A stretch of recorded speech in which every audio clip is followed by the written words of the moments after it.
my monthly OT would be 2 pages. My point is, what you're able to do it, right? Because you probably have some flexibility with the area commander. You've worked it out. You've had that communication. The language allows it. The contract But language Jeff, already allows it. what is the determining factor between those who can do it and those who can't do it? I think what I'm Is hearing. it operational need, or is it just?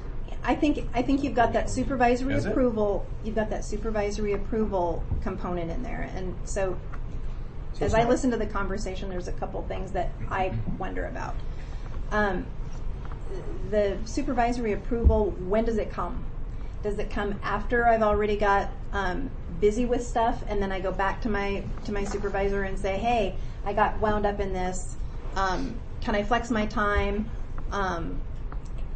or not, right? Or does it happen before you get wound up in whatever it is that's happening, and you say, hey, I want to flex my time, I'm going to need to stay an hour, or both? I mean, what you're describing sounds great.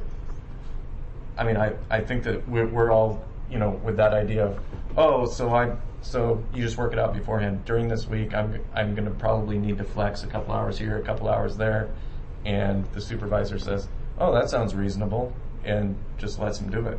But the problem is that that's inconsistently applied. If you can make that be consistently applied. So what are the parameters for flexing, right? Is that what you're getting at? At what point do I flex? Is something more than a parking lot conversation and something, something less than a we agree fatal that the crash. existing language allows for all of this. The problem is that Do you guys have nobody's an example? following the existing language. Do you have an example of something that maybe the group in this room would collectively agree that is a reasonable request for an adjustment to a schedule where we have denied it? I've got kind of an example. Okay. So in Ben, we basically we have a year-long schedule that we go ahead and put out, and it's on a rotating thing. We go ahead and itemize out all the on-call, who's responsible for on-call, whose days, whose nights, and we have the team-based scheduling. So we have 2 teams, 1 sergeants, 2 teams, 2 sergeants. I set it up to where when we had a rollover from nights to days, that first week of that first 2 months of the day shift, when you roll over from the swing shift to the days, that you would have a 410 on your first week on days coming on. And that was for acclimation to make sure that you had the full 3-day weekend after your night shift when you transition over for your sleep schedule to days. My lieutenant said, that looks fine to me, let me bounce it off Captain Edwards. Captain Edwards says, that looks fine to me, let me bounce it off Mr. Hirschman. And it came back down, no, it can't be on paper. So there was an example when that was denied based on, but the underlying thing was, we don't care if you do it, it just can't be on paper because we don't want to set a precedent. So I'm a little discouraged that we're not. I think we're bringing something pretty reasonable to the table, and I'm kind of discouraged that all I'm hearing is absolute line in the sand. Absolutely not. And there's no. With this language, there's nothing to prevent the sergeant from absolutely working 4 10-hour days every day, 365 days a year, right? So there's nothing to prevent that at all.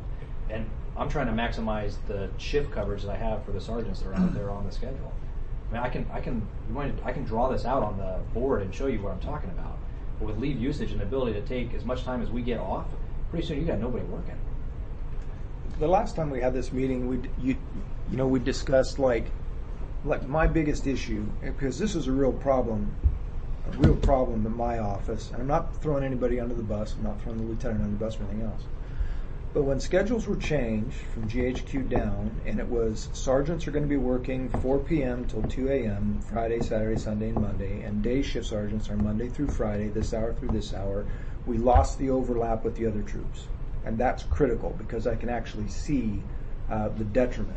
All right? It's causing problems. There needs to be an overlap because you have troops on both sides that are not seeing a sergeant.